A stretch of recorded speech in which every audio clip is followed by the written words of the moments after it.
l'islam nekkul religion bu wow kong suñu borom wax na ci suratul baqara laa ikraha fi diin tubaab ne il n'y a pas de contrainte en religion diine amul bunta xatal loolu la l'islam wax te muy dëgg ndax suñu borom ba muy yónni Seydina Mohamed ni président Macky Sall wala Macron wala Biden di fale gouvernement bu bees xam nga ministre bu bees bu ne dañ lay jox ordre de mission bu dee santé la nga ne ko maa la dénk département bi lii laa séntu ci yow comme résultat ak lii bu dee éducation wala mbay mi ainsi de suite suñu borom itam yonent yi mu yónni yëpp bu si nekk daf la jox ordre lettre de mission bi ci gën daw yaram mooy bi mu jox gën ji mbindeef sallallahu alayhi wa sallam et qui tient en une phrase daf ko ne wama arsalnaaka ila rahmatan lil alamin dara taxul ma yónni la ci jaam yi lu dul fësal sama yërmande ci ñoom kon diine yërmande la donc l'islam joxe na àtte ci avortement niñ leen ko mën a tënkale mooy dañu ne face à deux mots M-A-U-X le pluriel de mal face à deux mots il vous est permis de choisir le moindre mal diine ko wax maanaam boo jànkanteeg ñaari safaan l'islam nee na may nañ la nga tànn ba ca gën a woyof masalan booy tukki xam nga l'islam dafa xaramal lekk mbir fekk xar bu dee nga lekk ko ginaar bu dee nga lekk ko l'islam xaramal na diine yëpp xaramal nañ alors masalan ngay tukki nga réer ci àll bi 2 jours 3 jours bay bëgg a dee ak xiif nga fekk benn médd te boo continuer di moy ci sa xiif yi di nga dee ñàkk sa bakkan doota amal kenn njariñ suñu borom indi na fa dérogation nee na donte la lekk médd dañ ko xaramal exceptionnellement dans cette situation exceptionnelle may nañ la nga jëfandikoo ko waaye boo xësee ba génn ba gindiku gisaat dëkk bi soowe xaramalaat nañ ci yow lekk médd de la même manière avortement àtte boobu la si l'islam wax dafa ne ndaw si bu ëmbee ba pare ay médecins assermentés waaw maa ngi ci ñëw yu wax ni ëmb ndaw si am na nu mu tëddee de sorte que bu ñu bàyyee ëmb bi continuer yaay ji bakkanam a ngi ci xottu gerte par exemple ëmb bu ànd ak de graves troubles cardiovasculaires ëmb bu ànd ak insuffisance rénale te ay docteurs assermentés ñaar de préférence moom la l'islam wax daal di ko attesté dans cette situation exceptionnelle l'islam nee na pour sauver bakkanu ndey ji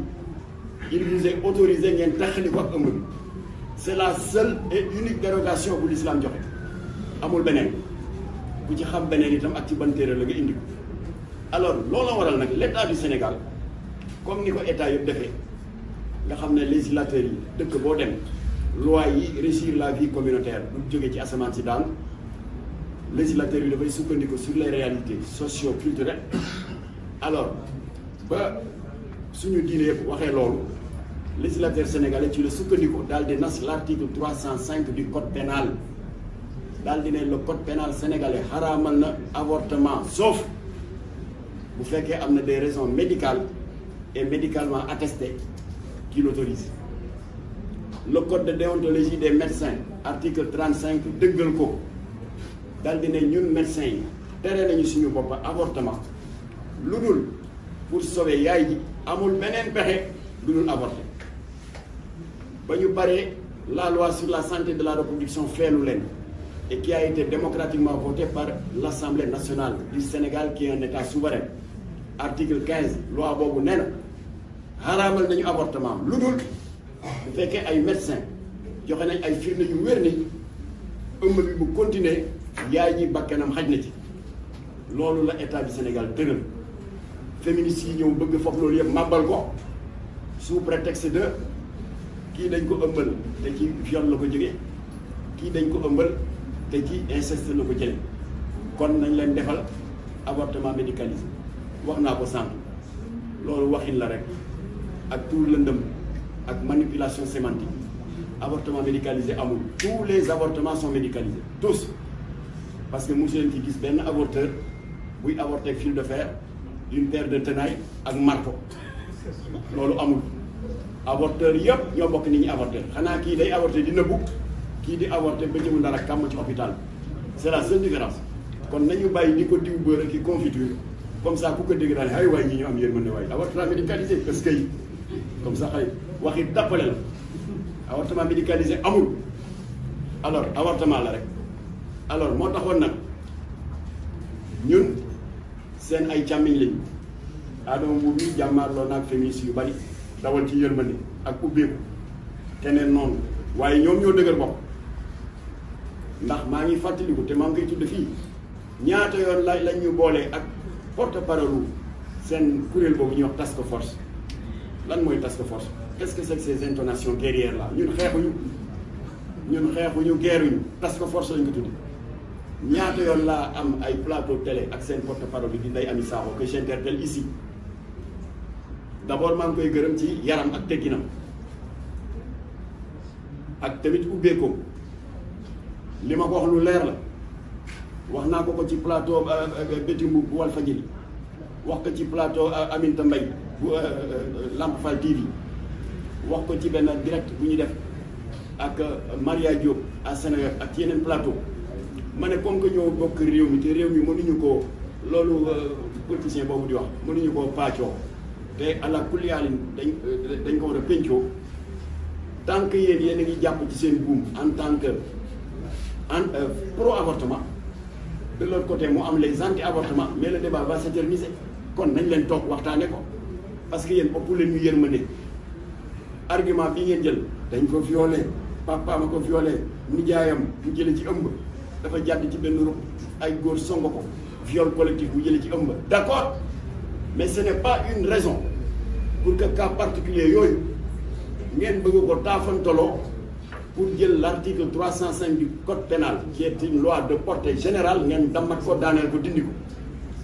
su boobaa dafay nekk la porte ouverte à tous les amis xam nga danger bi lan la ëllëg bu sénégalais saay-saay yi sama compagnie yi les tontons saay-saay yëg nañ que l'article 305 du code pénal dindi nañ ko mais dafay plonger la société sénégalaise dans une atmosphère de suspicion permanente parce que di nga gis ñaar ñuy farantoo et c'est fréquent chez les jeunes nga toog ba yàgg ku jigéen ki ne wëlbët wan ko ginnaaw dem ànd ak keneen wala boog waa ji ne wëlbët dem ànd ak keneen ndaw si mer ci li ko waa ji abandonné wala trahir daal di am keneen ëmb fekk ko ca mais il est possible pour venger wu ci kële mu daal di ndaw see ci kuréel bi parce que nee na l'avortement médicalisé am na c'est légalisé dem ne ko diw moo ma violé mooy que mu doon ngoronteel fekk du dëgg mais le temps que ñuy def ay études di def ay analyse ADN fekk na waa ji police nee na ko ràpp tëj ko kaso yàq daram toroxal ko après quelque temps ADN bi feeñ mais fekk le mal est déjà fait danger wu légalisation avortement jigéen ñi dañ ko utiliser léegi comme arme contre góor ñi tuumaal ku leen neex lépp pour am bunta boo fekk def na sa caay-caay rajaxe ak dëkk bi yëpp ba ëmb fekk na ci pour mën a dem am droit avorter tuumalante bi suspicion bi kàcc gi ak sosante bi yëpp lay jur moo tax ñu ne ñii féministes yi seetaat leen seen taxawaay ñu ne ma nag ban solution ngeen proposé ma ne ko collectif bi dana ko waxtaane waaye li ma leen mën a junj moo di France problème bu mel ni dafa posé woon junj naa ko sànq ci déclaration bi ñu doon def en français parce que avec xam-xam yu bees yi am ci wàllu manipulation de la vie xam nga jur na ay disciplines yu bees en biologie lu demee ni insémination artificielle maanaam ñaari way dencante yoo xam ne jotewuñu ñu fexe ba ku jigéen ki ñu am luñ ko sol lu jóge ci góor gi mu daal di ëmb loolu am na fécondation in vitro mu nga maanaam ñaari way denc yu mësul sax gisante ñu jël ovule bi ci ndey jël spermatozoïde bi ci baay dem en laboratoire daal di leen féconder in vitro loolu am na bu ñu paree jël embryon congelé ko moom la ñuy wax congélation d'embryon mën nga ko denc 5 ans 10 ans léegi les vedettes du showbiz en Europe bëgg am doom waaye ne nañ ëmb dafay yàq say forme ak nangam bu ñu amee lu ñu jël ci seen jëkkër am lu ñu jël ci ñoom nga fay très cher laboratoire bi def benn fécondation in vitro ba ñu am embryon congelé ko quelques semaines couple bi day dem embaucher ji une mère porteuse daa di ne dañu am doom bu ñu bëgg nga ëmbal ñu ko ñu signé contrat kooku ëmbal leen ko ba juróom-ñeenti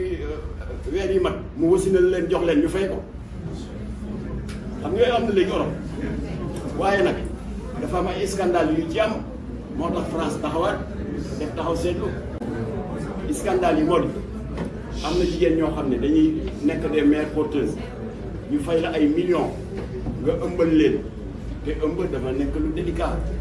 dafay créer une intimité entre yaay ji ak xale bi ñu dem ba wasin borom doom yi ñëw ne ko ah c'est très bien massa coono waaye ëmbal nga ñu juróom-ñeenti weer ñu ngi waxante ak yow woon 10 millions voilà joxoon na rek dañuy bëgg indi 5 ndaw si daal di aju ñu ne ko waa lan la di mu ne duma leen ko jox maa ko jur ñu ne waaye ci ñun la jógee yow da ñu ëmbat alors les tribunaux français sont envahis de cas comme ça alors loolu waral nag France dafa créer te loolu la ñu proposé waa AJS ñu leen koy yeesalaat fii France dafa créer pour ces problèmes d'éthique ak yu touché bakkenu doomu aadama pour xam tamit ban posture la ñu war a am France dafa créer le comité consultatif sur les sciences de la vie et de la santé nga xam ne boo amee des questions d'éthique qui se posent te gouvernement bi mënu koo trancher comité boobu lañ koy jox comité bi am na ay médecins am na ay juristes am na ay oustaz yu mel ni ñoom oustaz Massar Sarr am na ay labbe yu mel ni ñoom abbé Jacques Seck bu un problème moral posé woo état français ñooñu la koy jox ne gëstul leen ma ko ëmb la boo xam ne daf ko jëlee ci viol correctif am gëstul leen ma ko ëmb la boo xam ne nijaayam moo ko jaay doole ba ëmb am ci gëstul leen ma ko alors comité consultatif boobu benn ci ay jalooreem rek lay cité benn waaye xaju fi ci des mu ngi ci defar ay produits de beauté di ko jaay ay centre de thalassothérapie ay boromi alal di fa ñëw di def ay cure de rajeunissement loolu crée scandale bu France parce que chiffre d'affaires de plusieurs milliards la woon François Mitterrand daal di saisir le comité national d'éthique sur les sciences de la vie et de la terre ne gëstul leen ma mbir mi quelle doit être l'attitude du gouvernement français léegi comité d'éthique bi daal di dugg en conclave religieux yi joxe seen xalaat juristes yi joxe seen xalaat oustaz yi joxe seen xalaat labbe yi joxe seen xalaat ñu génne def seen résolution jox ko le président de la République française nee na ne ko lii na nga ko dakkal parce que suñuy texte de référence texte religieux yi. S'il vous plaît, on n'est plus ensemble là. texte religieux yi. On n'est plus ensemble. xaraamal nañ moo tax nag président bi jël décret daal di interdire la commercialisation des fœtus mu daal di jeex kon comité banque fa tey Sénégal nag loolu bu fi amoon débat bi am féministes yi jaar fii nga xam ne c'est des pro avortement ñun ñu taxaw ne du fi amee kon débat bi du éterniser alors kon ñu ngi koy yeesalaat fii autorités yi tam ñu ñuy dégg il faut créer un comité consultatif national sur les sciences de la vie et de la santé ñuy mën di gëstu les questions d'éthique et enfin je terminerai définitivement sur ça fan ngeen mësee gis organisation féministe yi ginnaaw bi ñu nëbbee conséquence u avortement ci wàllu santé ci wàllu stérilité ci wàllu dépression qui peut aller jusqu'au suicide am na leen lu ñu nëbb xam ngeen li ñu nëbb lan la doo lire seen benn texte ñuy wax jigéen ñi l'existence des orphelinats ay orphelinats am na fi ñun yàgg nañu wax sur plusieurs plateaux de télévision ñu ngi yëgal jigéen ñi nga xam ne dañu am une grossesse non désirée ngal la waay bu leen faat xale bi ndax borom bakken la bi suñu borom namm ci moom rek ko xam jox nañ leen adresse u la pouponnière des sœurs franciscaines de la Médina mu ngi fii ay làbbee ko yow bu dee da nga ëmb am doom boo xam ne bëgg ko mën nga ñëw jox leen ko dans l'anonymat duñ la laaj dërëm nga bàyyi ko fa dem bàyyi xale bi ak bakkenam mën nga joxe sa doom ñu téye ko bu la neexee bu fa tegati sax tànk waaye bul ko rey. beneen orphelinat ngi fii ci Parcelles Assainies unité 11 mooy orphelinat sëñ Saliou Mbacké te présidente bi di Ndeye Awa Sadio maa ngi leen di yëgal ne Jamra ci parrain yi la bokk. am na xale boo xam ne yaay ji def ñu yëgal ko ne orphelinat am na boo wasinee nga déposé ko fa waaye bul ko rey mu déposé ko fa Ndeye Awa Sadio woo Jamra ma ànd ak imam Massamba Diop Ndeye Awa Sadio may dégg di jàmbaar ba ñu demee ñu war a tudd xale bi imam Massamba moo ko tudd daa dina Ndeye Awa Sadio ban tur laa koy jox mu ne ko xanaa nga jox ko sa tur kon xale baa ngi tudd léegi bébé Massamba Diop am na juróom benni at dëgër intelligent kon kooku la yàlla nam ma ci moom rek ko xam. beneen orphelinat ngi fii Mbour beneen orphelinat ngi Kaolack kon maa ngi ñaan les mouvements féministes nañu am l'honnêteté morale et intellectuelle xamal jigéen ñi l'existence de ces orphelinats l'existence de ces pouponnières nga xam ne doo fay dara au lieu ngay faat sa doom bu nekk ci sa biir nañu wax les choses par leur nom. avortement du leneen lu dul infanticide en amont xale bi juddoogul nga rey ko ci sa biir faat bakken la rek na ngeen wax jigéen ñi ne au lieu ngeen di faat seeni doom ci seeni biir ñëw leen ñu encadré leen yóbbu leen ci pouponnière yi ngeen mucc joxe fa seen doom ne wëlbet dem duñu leen laaj dërëm. kon campagne bii ñuy def di si dépenser des dizaines de millions ci ay spot télé ay nañu légaliser avortement légalisé avortement médicalisé mu ngoog boo leen ko wëlbati woon jaarale ko ci campagne d'information bi jigéen ñu bari dinañ bàyyi faat seen doom infanticide yu bari yu am fii ci Mbëbës nga xam ne ñiy an mbalit dañuy jéggi ñuy gis benn fœtus yooyu yëpp dana dakk waaye dañ koy nëbb jigéen ñi kon nag Jamra ak i alliés ñu ngi xamal jigéen ñi ne ñeenti orphelinat yu siiwa ngi fi te kenn du leen fayeeku yaa xay dem leen foofa ñoom dinañ leen encadrer ba ngeen wasin ci sutura ñu jël xale bi yow nga war leen ginnaaw dem laaju ñu la biberon laaju ñu la Cerelac laaju ñu la couche bébé yow wacc fa xale bi rek nga dem ñoom dinañ la ko toppatool foofu la wax ji ne bàyyi leen xale yi ngeen di rey ku si jur doom bëggoo ko moo ko dénkaane yàlla la soo paree nga jël ko yóbbu ko orphelinat boo xamul ban orphelinat nga woo Adama Mboup wala Makhtar Sarr wala Ablaye Fane président de l'association des parents d'élèves wala Mballo Dia Thiam ñu jox leen discrètement ay adresse ngeen wasin bàyyi fa doom ja dem waaye bu leen ko faat loolu mooy suñu message. léegi nag Adama daf ma soufflé lu am solo orphelinats yi amuñu budget te bés bu ne dañuy jënd Cerelac bés bu ne dañuy jënd ay couche bébé bés bu ne dañuy jënd ay biberon des dizaines d'enfants abandonnés par leur maman état dimbaliwu leen kenn dimbaliwu leen maa ngi profité remercier au nom du collectif soxna Léna Sène doomu Ibrahima Sène politicien voilà alors Léna dem na ba indi ay bailleurs de fonds américains yoo xam ne dimbali ay orphelinat rek moo leen tax a jóg maa ngi remercier Léna ndax ànd naa ñoom yóbbu na leen unité 11 ci orphelinat Ndeye Awa Sadio ñooñu defal dañ ko chèque bu $10,000 muy 5 millions ñu dimbale leen te ay nasaraan la ñu jóge bitim réew te am na ñu nekk fii si dëkk bi ñoom la waroon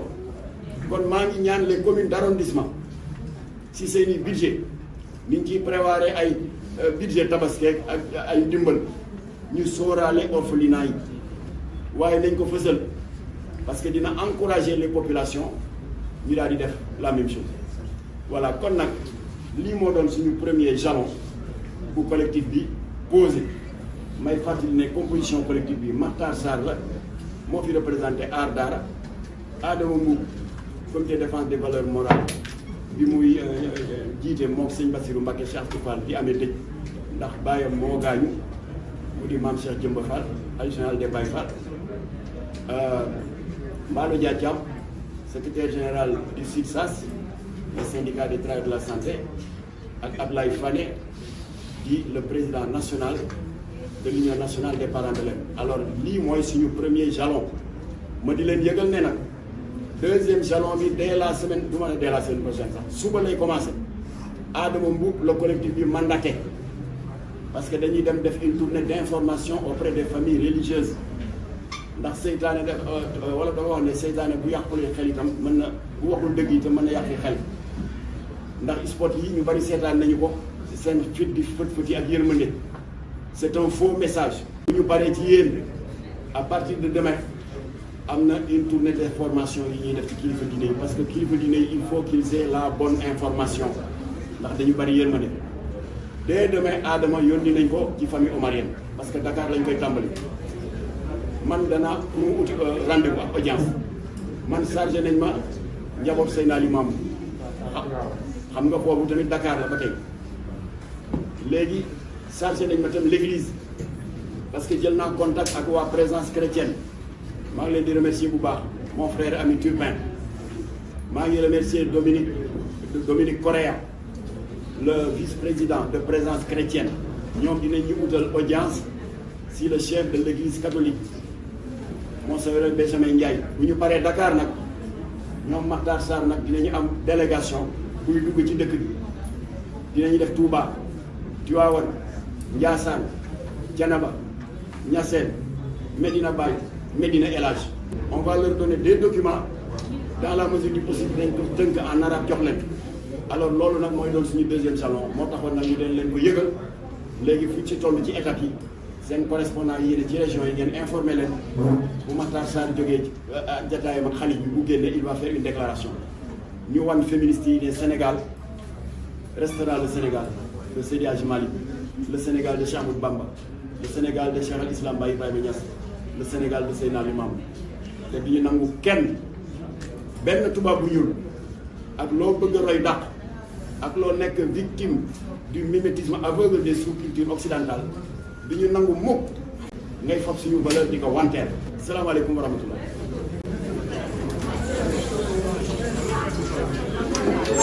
Ça se voit que le message est clair parce qu'il n'y a pas de question.